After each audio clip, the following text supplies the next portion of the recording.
El objetivo de este capítulo era explicarte la historia de la inflamación y presentarte una nueva forma de visualizar y de tratar tu cerebro y tu cuerpo. Damos por sentado de que el sol sale por el este todas las mañanas y se pone en el oeste todas las noches. Al día siguiente el sol hace lo mismo de nuevo. Pero, ¿qué pensarías si te dijera que el sol no se mueve en absoluto?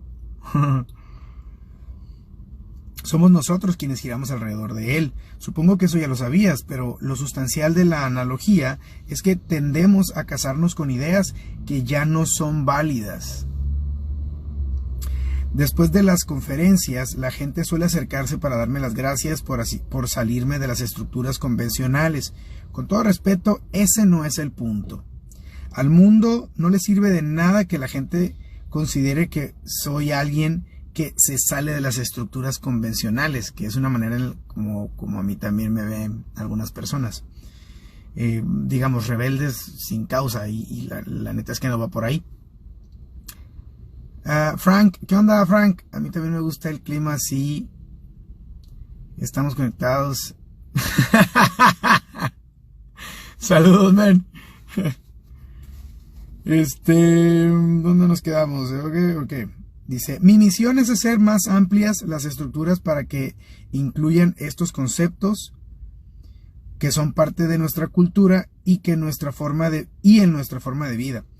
Solo entonces seremos capaces de lograr avances serios y significativos en el conocimiento de las afecciones modernas. De la salud cerebral a la salud total. Es un hecho inescapable que hemos evolucionado para convertirnos en una especie que requiere consumir grasas para vivir y estar sanos. Las cantidades masivas de carbohidratos que consumimos en la actualidad están atizando un incendio silencioso en nuestro cuerpo y en nuestro cerebro. Y no me refiero solo a las cosas refinadas y procesadas que todos sabemos que no nos harán quedar bien frente al médico, ni mucho menos sobre la báscula. Me encanta cómo lo expresa el Dr. William Davis en su obra seminal Wheat Belly, o sea, panza de trigo. Aquí dice, bueno, quería que lo leyeran, pero está al revés. Bueno, no, acá en YouTube sí lo van a leer bien. Wheat Belly, o sea, panza de, o estómago de trigo, o panza de trigo. Así lo explica, dice, ya sea una hogaza de pan multigrano orgánico alto en fibra o un pan dulce industrializado, ¿qué es exactamente lo que estás ingiriendo? Todos sabemos que el pan dulce no es más que una indulgencia hiperprocesada, pero los consejos convencionales nos dicen que el primero es la elección más saludable, pues es fuente de fibra y de vitaminas B, y es rico en carbohidratos complejos.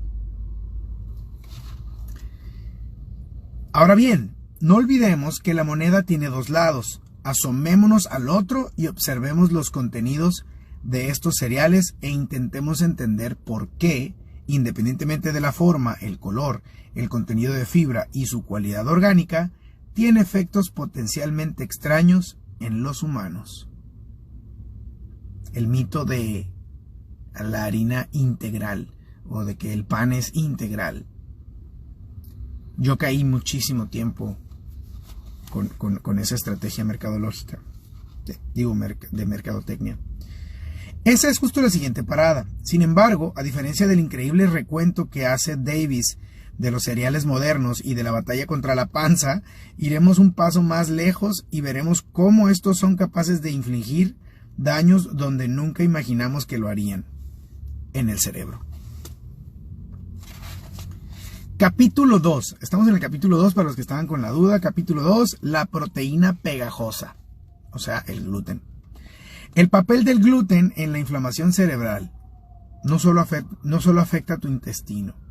La cefalia, yo pensaba que eran dolores de cabeza y una persona, no recuerdo su nombre, tuvo a bien mandarme un mensaje, no recuerdo si fue por Instagram, para aclararme ese punto. Era un nutriólogo, era chica, nutrióloga. Me dijo, las cefalias no son dolores de cabeza. Yo porque me daba la sensación de que era acá, digo, la neta es que no sabía qué era, y yo decía, las cefalias creo que son dolores de cabeza, y me lo explicó, las cefalias son problemas intestinales. Dime cómo comes y te diré quién eres. Dime qué comes y te diré quién eres. Anthelme Brillat Savarin, de 1755 a 1826. Obviamente esta persona ya no vive y nunca había escuchado mencionarlo, pero es muy, muy cierto. Dime qué comes y te diré quién eres y te diré cómo vives también. Casi todo el mundo, a ver, no vi la hora. Faltan 2 minutos para las 4. Vamos a terminar. Híjole, ¿cuánto llevamos? 8 minutos. Vamos a suponer que llevamos 5.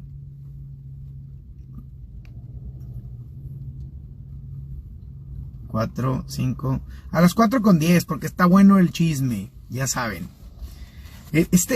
¿Saben qué me he dado cuenta? Pequeño paréntesis. Me he dado cuenta que este reto, y lo compartí la otra vez, ¿no? De que es bien importante, si quieres incentivar tu hábito a la lectura, que encuentres temas o libros que hablen de temas sobre los cuales te apasiona.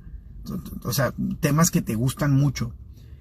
¿Qué es lo que va a pasar? Probablemente, como a mí, tengo un chorro de cosas que hacer. Ahorita estoy en el estacionamiento de una plaza.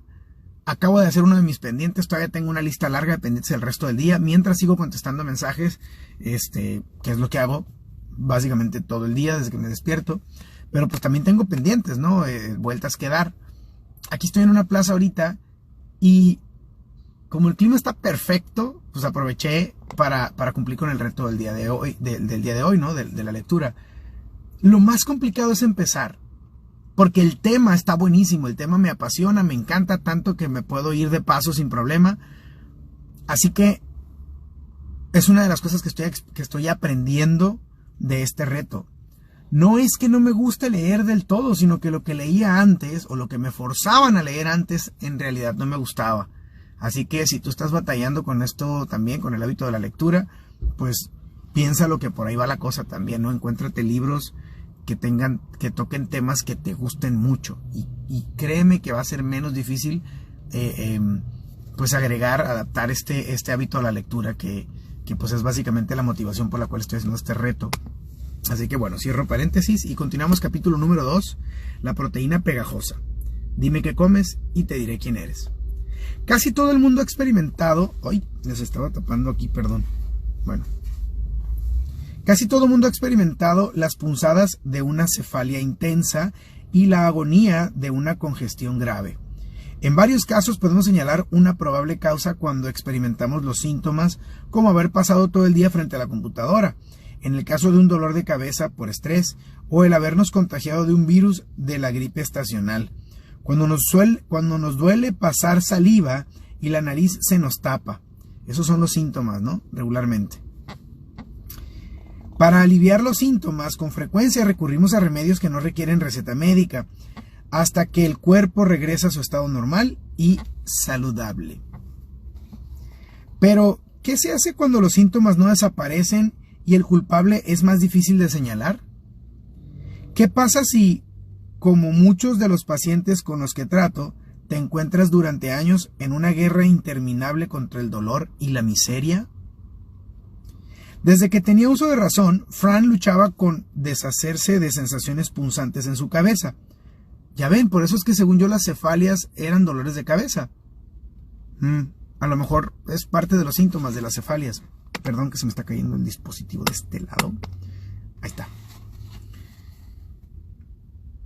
Cuando la revisé por primera vez un día caluroso de enero, ella era una mujer de 63 años que se comportaba tan amable como se lo permitían sus jaquecas cotidianas. Ya había probado todos los típicos medicamentos para el dolor de cabeza y entonces se encontraba tomando Sumatriptan, un medicamento fuerte para combatir la migraña, varias veces por semana. Ok, eso se lo tomaba varias veces por semana. Al revisar su historial médico, noté que cuando tenía 20 y tantos años se sometió a una cirugía intestinal exploratoria, porque sufría de incomodidad intestinal severa. Como parte de la evaluación, le hice la prueba de la intolerancia al gluten y, como era de esperarse, salió positiva. Entonces le receté una dieta libre de gluten. 4 meses después recibí una carta de Fran que decía: los síntomas diarios de la jaqueca han disminuido desde que eliminé el gluten de mi dieta. Los 2 cambios más grandes en mi cuerpo han sido la falta de un calor intenso en la cabeza durante las noches que antecedía la jaqueca y el aumento increíble de mis niveles de energía. Hoy día mi nivel de logros diarios es enorme en comparación con mi vida antes de conocerlo a usted. Después concluía: gracias de nuevo por encontrar la que parece ser la solución a todos estos años de una vida miserable llena de jaquecas. Desearía haber podido devolverte estos años, pero al menos pude haber podido devolverle esos años, pero al menos pude darle un futuro libre de dolor. Lauren era otra paciente que me visitó con una serie de síntomas distintos, pero con una historia similar de sufrimiento a sus 30 de sufrimiento. Me comí el punto ese. A sus 30 años me contó que durante la primera consulta que estaba teniendo, a sus 30 años me contó de frente durante la primera consulta que estaba teniendo ciertos problemas mentales. Me describió con detalle los 12 años anteriores, los cuales calificaba como una caída en picada en cuestiones de salud. Me contó cómo su juventud había sido muy agobiante después de haber perdido tanto a su madre como a su abuela cuando era niña. Después de entrar a la universidad, la hospitalizaron varias veces por ataques de manía. En esa época tuvo episodios en los que se volvía muy parlanchina y tenía un concepto grandilocuente de sí misma. Luego, comía en exceso, subía mucho de peso y se deprimía al grado de tener pensamientos suicidas. Acababa de empezar a tomar litio, un medicamento... litio, suena fuerte eso. Un medicamento que suele usarse para el tratamiento de trastorno bipolar. En su familia había antecedentes de enfermedades mentales. Su hermana tenía esquizofrenia y su padre era bipolar. Fuera del recuento dramático de sus padecimientos mentales, el resto de su historia médica, el resto de su historial médico era bastante ordinario. No había padecido problemas intestinales, ni alergias alimenticias, ni ningún otro de los síntomas que suelen asociarse a la intolerancia al gluten. No obstante, me adelanté y le emití una orden para que se hiciera un análisis de sensibilidad al gluten. Al igual que en el caso de Fran, fue una época en la que aún recomendaba las pruebas de sensibilidad al gluten. Pero cabe recordar que esos estudios ya no son indispensables. Más adelante ahondaré en ello. Sus resultados arrojaron cifras elevadas en 6 de los marcadores importantes que determinan la intolerancia a dicha proteína. De hecho, varios de estos marcadores mostraban resultados del doble del rango de lo normal. 2 meses después de empezar una dieta libre de gluten, Lauren me escribió una carta que hacía eco de buena parte de lo que me habían dicho antes otros pacientes que habían empezado dietas libres de gluten y habían tenido resultados sorprendentes. Estoy empezando a sentir hambre. 6. ¿Quedan 5 minutos? No, 4 minutos. 4 minutos. Sentí como que un poquito de hambre. Ya me acabé el té. Sí. Bueno, ahí les va la carta, o un pedacito de la carta. Desde que dejé el gluten, mi vida ha dado un giro de 180 grados. El primer cambio que me viene a la mente, quizá el más importante, es mi estado de ánimo. Cuando comía gluten luchaba contra la sensación de estar deprimida. Siempre debía estar peleándome con la nube gris sobre mi cabeza. Ahora que dejé el gluten, no me siento deprimida. El otro día lo consumí por accidente y al día siguiente volví a sentirme deprimida. Otro de los cambios que he notado es que tengo más energía y logro concentrarme por periodos más largos. Mis pensamientos son tan agudos como antes. Puedo tomar decisiones y llegar a conclusiones lógicas y confiadas como nunca antes. Y también me liberé de buena parte de mis comportamientos obsesivo-compulsivos. Wow. Bueno, quiero hacer comentarios, pero vamos a seguir. Déjame darte otro ejemplo de un caso emblemático con un conjunto del todo distinto de síntomas que también se relacionan con el mismo culpable. Kurt y su madre me visitaron cuando él tenía 23 años y sufría espasmos anormales. Su madre me dijo que 6 meses antes de la consulta su hijo había empezado a parecer que temblaba. Al inicio los temblores eran ligeros, pero con el tiempo fueron intensificándose. Había consultado a 2 neurocirujanos que le dieron 2 diagnósticos distintos. Uno le dijo que padecía temblor esencial, y lo pone entre comillas, mientras que el otro afirmó que se trataba de distonía. Los médicos le habían ofrecido propranolol, un medicamento para la tensión arterial que se utiliza para tratar algunos tipos de temblores. La otra recomendación era inyectarle toxina botulínica en varios músculos de los brazos y del cuello para paralizar de forma temporal los músculos espásmicos. ¡No! O sea, lo entiendo, pues estamos en una época en la que la mayoría de la gente quiere resultados inmediatos, pero los resultados solamente van en quitar los síntomas sin ir a la raíz del problema. Por eso tanta intoxicación. O sea, imaginas inyectarse algo para que el músculo no reaccione, en vez de ir a la raíz del qué es lo que está provocando que el músculo tenga estos espasmos. ¡Ay, híjole! Conozco mucho médico con un corazón enorme, pero con poca información, con poca actualización médica, y que cometen ciertos errores. A final de cuentas, los médicos también son humanos. También conozco médicos con información, pero que son unos mercenarios, trucha con esos, que lo único que quieren es vender medicamentos. ¡Ay, jole! Este tema me llega. Bueno, vamos a cerrar el tema, vamos a cerrar la lectura de hoy. Wow, qué interesante, qué interesante. Ojalá y lo estén disfrutando tanto como yo. Chao, Facebook. Chao, Instagram. Chao, YouTube.